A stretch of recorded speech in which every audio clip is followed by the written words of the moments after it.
Itu hak Allah. Jadi jangan kita buat kerja Tuhan. Habis tu apa kerja kita? Assalamualaikum warahmatullahi. Dikala rakyat Malaysia, khususnya rakyat negeri Selangor, diuji dengan bencana banjir, ada yang musnah kediaman mereka, ada yang musnah kereta mereka, ada yang musnah segala harta benda mereka, total loss, ada yang terkorban, hilang nyawa mereka.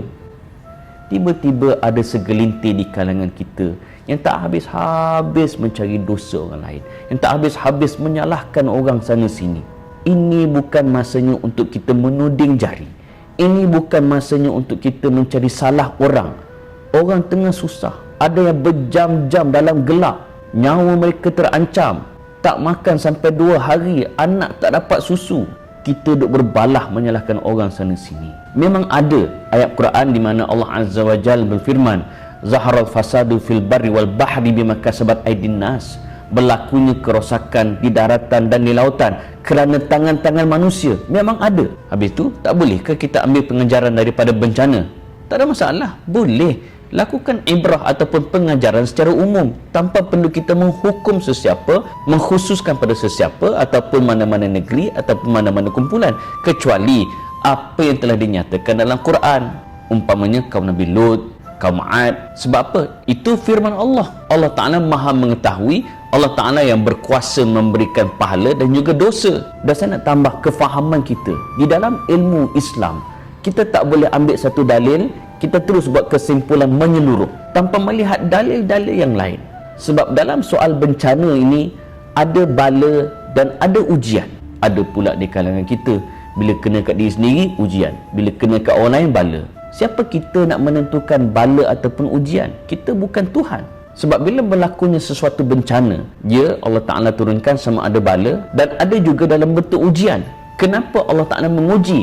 Antaranya bertujuan agar Allah Ta'ala nak beri kebaikan kepada mereka. Allah Ta'ala nak meningkatkan iman mereka. Allah Ta'ala nak meningkatkan darjat mereka. Allah Ta'ala nak mengampunkan dosa mereka. Siapa kata? Di dalam satu hadis Nabi Muhammad SAW. Hadis ini sahih, diriwayatkan oleh Imam Bukhari. Nabi Muhammad SAW bersabda, "Man yuridillahu bihi khairan yusib minhu." Barang siapa yang Allah kehendakkan kebaikan ke atas mereka, Allah Ta'ala menguji mereka dengan musibah. Maksudnya Allah Ta'ala sengaja memberi musibah kepada seseorang, kepada sesuatu kumpulan, dengan tujuan Allah Ta'ala nak berikan kebaikan ke atas mereka, sama ada dalam bentuk meningkatkan darjat maupun mengampunkan dosa mereka. Jadi dalam bab dosa dan pahala ni, hanya Allah Ta'ala yang berkuasa dan berhak menentukan. Begitu juga dalam soal bala, bencana, ujian, itu bukan kerja kita. Kita tak tahu. Itu hak Allah. Jadi jangan kita buat kerja Tuhan. Habis tu apa kerja kita? Kerja kita pertama sekali, lipat gandakan usaha dakwah kita. Kedua, bagi mereka yang susah, yang terkesan, yang hilang harta benda, bantu mereka pada kadar terbaik di dalam kemampuan kita. Kalau kita tak mampu nak buat kesemua itu, jangan kita keluarkan kenyataan-kenyataan yang boleh mengguris hati-hati mereka yang terkesan, apatah lagi insan-insan yang tak berdosa. Dan akhirnya, saya suka memetik kata Imam Junaid, seorang tokoh sufi, juga dikenali sebagai Sayyidus Sufi, penghulu bagi segala ahli sufi. Nama penuh beliau Imam Abul Qasim Al-Junaid Ibnu Muhammad Az-Zujaj. Beliau ketika ditanya tentang bala bencana ini, adakah ia satu penyiksaan daripada Allah atau pengampunan daripada Allah, ataupun Allah Ta'ala nak meningkatkan darjat seseorang itu?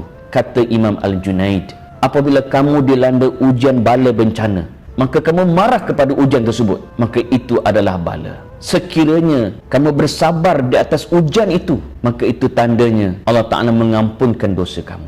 Dan sekiranya kamu redha di atas ujian tersebut, maka Allah Ta'ala mengangkatkan darjat kamu sebagai orang yang beriman. Dan saya nak mengajak anda semua, sekiranya kita tak mampu turun ke medan membantu mangsa-mangsa banjir, sama-sama kita hulurkan sumbangan untuk membantu MAPIM bagi membantu mangsa-mangsa banjir, insya-Allah sekurang-kurangnya meringankan beban mereka.